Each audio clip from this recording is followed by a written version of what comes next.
Hey family, it's Tasha, Mom Bear Prepping. So I'm redoing this video. I'm bringing you another video because I had a whole video done, edited, and it was my opinion on the Cabal attacks. And it was no, I didn't hold back. And I just definitely gave my opinion across the board on several things. And I did that because out of frustration, and I did it because folks were asking me to do that. But then I just quickly realized I would be crossing the line as far as I'm still active duty, and we can get in trouble for certain things that we post on social media. So here I go. Other topic that I want to talk about is really for my beginning preppers, right? Again, for me, that's my folks that if you've been doing this for a year and a half or less, I just want to walk you through the best foods to start stockpiling if you're just beginning, right? So long-term food storage, foods that you would start with. I'm still to this day, every day, getting very basic questions about food preservation, what foods to start with, all the good stuff, okay? So again, I get it if some of you guys are a little bit older, and I'm gonna be running through some stuff that's kind of basic, but we're here to help preppers, okay? Even the new ones. So let's run through this. These are the number one or the best or first foods that you would start with when you are first trying to stockpile stuff up for long-term storage, okay? I'm gonna give you those things. I think I have it down to 7, and then we're only talking about food for the most part, and then I'm gonna give you some tips and things to think about as you move forward to add to that stockpile, okay? So the first things that you should be stockpiling is beans, okay? And I think, nope, I didn't put them together. So beans. So the reason why beans are so important is because it's such a good protein source. It's very filling. It's an easy dish or food that you can make and serve it by itself. It's also very easy to add cans of stuff to it to bulk it up and add up to it, okay? Beans are delicious. You can make them anywhere. So on any kind of cooking, alternate cooking source, you're able to make some beans, cook up some beans, okay?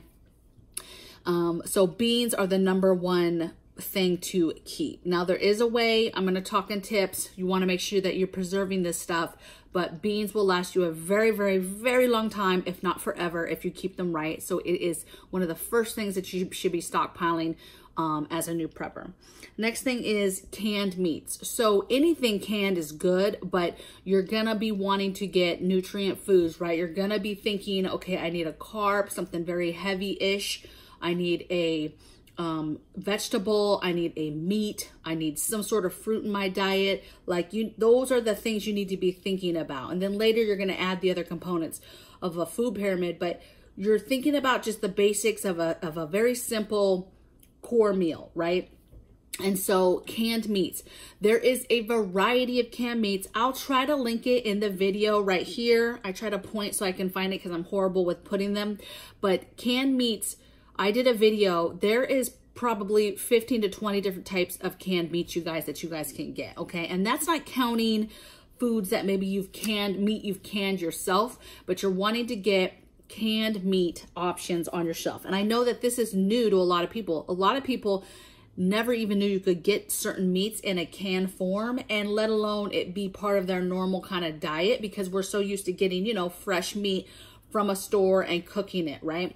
And so a lot of people are not sure or even know that there's canned meat options. So go to the store and get your canned meat options. We have some favorites. We're huge fans of Spam. Huge fans of the chicken, okay, that's in the can. Recently found that they have the dark and white meat in a can. Love that. There's tuna fish, there's salmon, there's crab, there's roast beef, there's other types of beef. There's just a slurry of different stuff, okay? Pork, there's just a lot of stuff, okay? So take a look at your meat aisle, canned meat aisle, get canned meat on that thing. Third thing is same form, right, is canned vegetables and fruits. So again, you're trying to get stuff that's in a can that can easily be added to, let's say, some beans or something like that, okay? So get your canned vegetables. Canned vegetables are still hanging on with decent prices. So now's the time. Get your flats of vegetables and start stacking those up. Literally get a flat of vegetables. You can get them at Walmart for about $6 for a flat right now, about 50 cents. They're going up a little bit depending on where you get them, but get your flats of vegetables, find a corner, and just start stacking up your flats of vegetables, okay? Fruits are good too, but just know that when you get to a point where you're really stacking up stuff, eventually acidy type fruits will start to tear up the can and eat away at the can and won't be good. And so a lot of people, a lot of preppers, what they do is they'll keep canned fruits or whatever, especially if it's in a normal rotation. But if you have anything that's you have so much food at this point, you're gonna have to start either dehydrating some of that fruit, doing something else with the fruit, okay? Or using it in a very liberal rotation, okay? Next thing is pastas. So again, I'm a big fan of pastas because pastas are super cheap, okay? You can constantly see them under $1, way under $1 all the time. So you can easily wait and then stack up on them when they are, you know, 25 cents, 30 cents, 40 cents, okay? Noodles are very cheap. I've never seen a box of noodles. Well, I won't say I've never seen, but I easily can pay less than 90 cents every time I go to get noodles, okay? Do they go up? Yes, but I just don't get them when they're that price, okay? And it's often, there's not very many times I have to say, oh, I'm not gonna pay that price. More times than not, it's the cheaper prices. And so it's very cheap, it's very filling. Again, it's like beans in the sense of you can just make it and add all types of stuff to it. Add your can of meat to it, add your can of vegetables to it, and voila, you have like a little goulash, okay? So I love pastas. They're easy to keep, and that's it. Love them, okay? Next thing is rice. So just like beans, just like pasta, that's a filler, that's a great carb. And again, it can be eaten by itself. Literally, you can make white rice and that's it, okay? You can eat it by yourself and survive. Little bit of salt, good to go, okay? But there's all types of other ways that you can jazz it up and add stuff to it and keep the variety coming. Tip for that is for long-term storage, it has to be white rice. You can't long-term storage like brown rice and stuff like that. It's got too many natural oils in it and it has to be white rice, okay? So can't stress that enough. White rice is what you're buying for long-term storage in regards to rice, okay?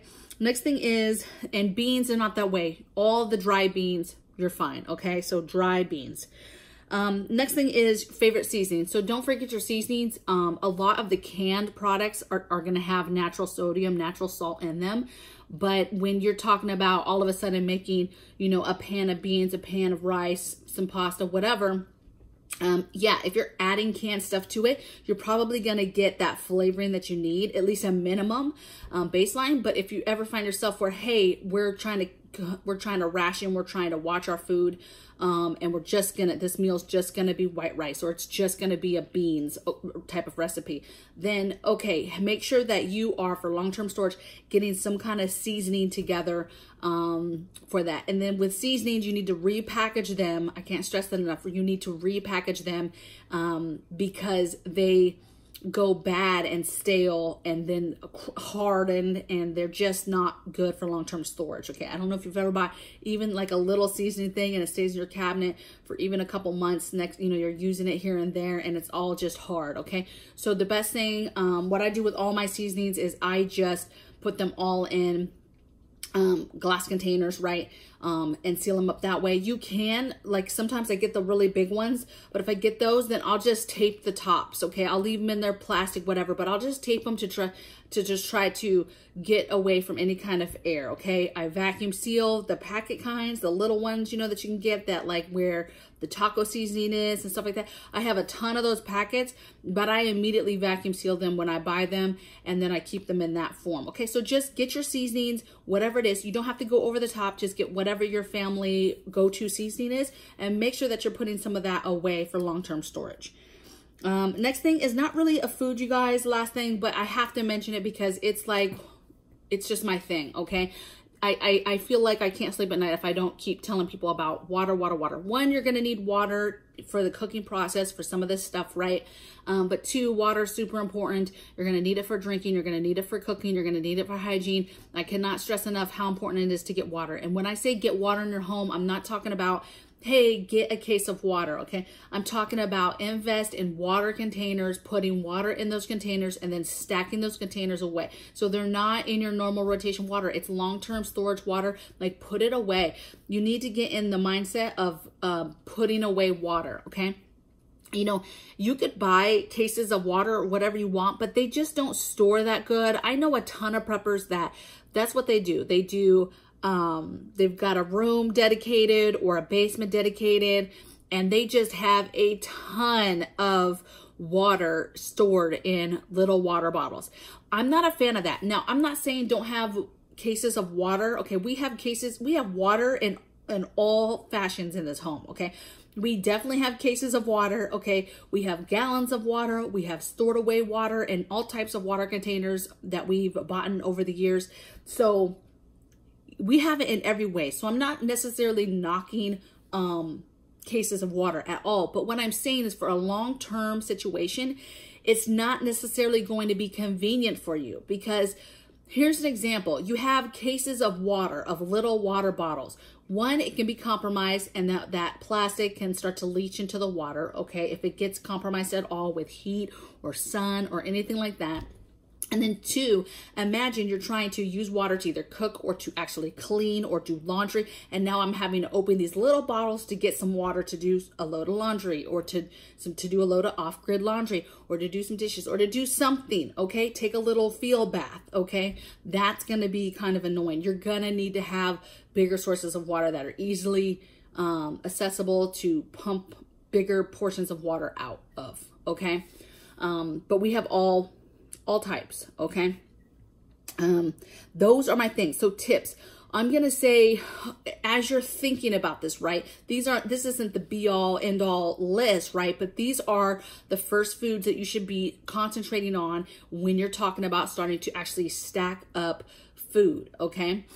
For long-term storage. And then you're going to add to this, but be thinking about, you need nutrient-filled foods, okay? Be thinking about foods that will last on your shelf. So if you're going and you're getting a bunch of potato chips, crackers, cereal, things like that, that stuff goes stale very, very fast, okay? Even if it's not open. A lot of people think like, hey, a bag of chips, a bag of crackers or something, even cereal, that, hey, if I don't open it, it's fine.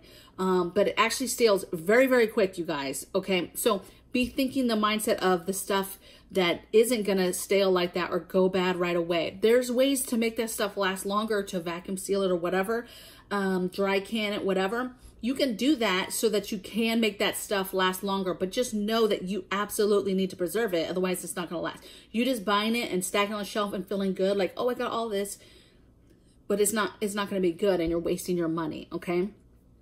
So be thinking about things that are shelf-stable cans, pressurized jars of food, okay?